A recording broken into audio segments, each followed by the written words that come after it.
Diri sa isla, kay wa man may merkadog talipapa, kaya kung may gusto ming kaunon, kami gid ang manguha. For today's video, kay Manolo, may ipakita namo sa inyo kung paano manguha og crab. Hi, maayong adlaw. Pero bago minangad to, nagasulina sa among motor, kay medyo layo-layo bay among adtoon. May idea naman siguro mo kung asa mi mong adto, no? Kay nakita man mo sa akong intro. Manolo na pud mi sa Katunggan, kauban nako si Kuya, akong manghod si Bia, sila GR og si Michael. Gabi may manguha og crab, kay manggawas manggod na sila sa ilang balayan paggabi. Mao nang dali lang sila pangwaon. After pila ka minuto, naabot na mi sa among destinasyon. Dili pud baya basta-basta mga tunggan, no? Kung mahina kang nila lang, ay lang gid pagtuga-tuga. Gabi na gid og gabi. Panooran ninyo hanggang dulo kay namino mi or nasaag mi diri sa Katunggan. Abi na gid namo makaabot mi sa Encantadja. Diring dapita kay nakasulod na mi sa Katunggan. Amo ang gipamiling among chinilas kay mga lubong-lubong mi sa lapo. Kung wa mi suga, grabe gid duluma dinhi sa Katunggan, aninipot lang among nakitaan.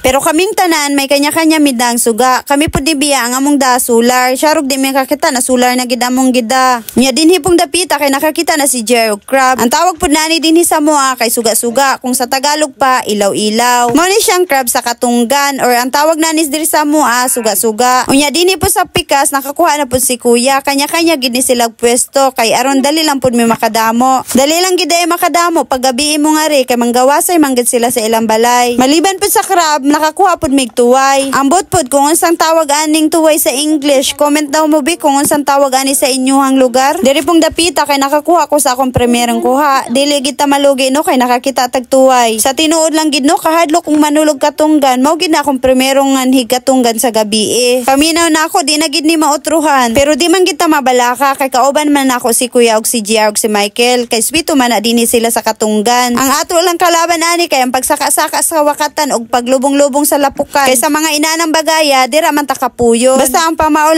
ni grabe, mura kita ani nag-training. Unya, naghandom tang lamig pagkaon na di man po dahil lalim pangwaon. Pero okay lang, mas maayo baya paghirapan ng isad ka bagay kay dito kagid mo tagumpay.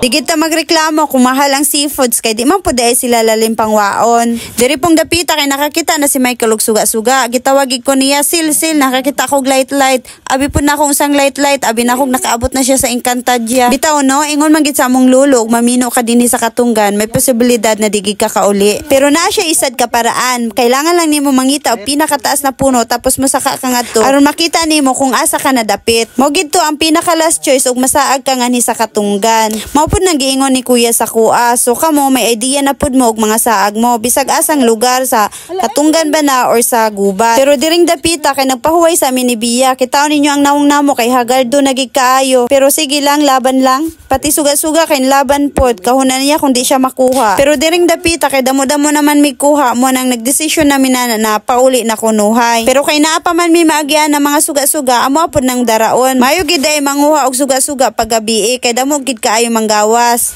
Diri pong dapita kay pauli nami. Dali lang pod gani mi nakakuha og suga-suga. Ang problema pod kay naglisod na mi pagawas. Di na mi katultul sa agianan. Kung tunga lang mi sa oras nang nguha og suga-suga, isad pod mi ka oras og tuyok-tuyok diri sa Katunggan para makagawas lang aning Katunggan. Abigid na mong mabuntagan nami. Mayo na lang gani si Jerg si Kuya kay nakatultul man kadugayan. Mo na lang gid ni ang last namong content sa Katunggan na gabi. Bahala pud ore og mag million views ni siya. Mo gid na ingon ni Kuya og di pa gani mi makatulto sa agianan mo saka gid si JR pinakataas na puno para matultulan nami kung asa nami banda. Pero kaluyan sa Ginoo kay nakagawas man pud mig safe og way nangyari sa amo ang masama. And finally nakagawas naman gid mi sa Katunggan. Pagkita ni JR sa amo ang kuha, pwede naman bisag nagkasaag-saag. Pero ayaw mo pagkabalaka kay wa man pud mi kaayo na balaka ba. Sige lang gid mi pangataw-anay. Og ang amo lang gid kalaban kay ang kakapoy. Nya na pud mi diri sa balay sa among kiila kay nanghinsa pa mi kay lapok gid mi kaayo bago mi masakay sa motor. Mayo na lang gani ni sila kay naay tabay. Unya mao na ni tanan namong kuha, nagskisi-kisi gid ang mga suga-suga. Unya gihugasan pud ni Kuya ang suga-suga pati pud ang lawas sa balde kay sakay na namo sa motorbike. Paano man kung waay ta kagawas ngadto kanina? Kung wata na to makita ang daplin, plano na pasako na si Michael gaya si JR sa kahoy para makita na to ang daplin.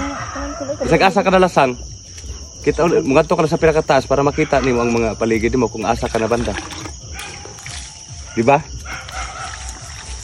Kulbaan na ay murag kailako na gay si Bia. Yang, murag kailakon ka na bagayang? Yeah. Sir Basil, unsa man imong pakiramdam? Yang magsugot ka lang yang magbuntag ta diri. Unya pag human mo panghinsaw kay nanguli na pod mi.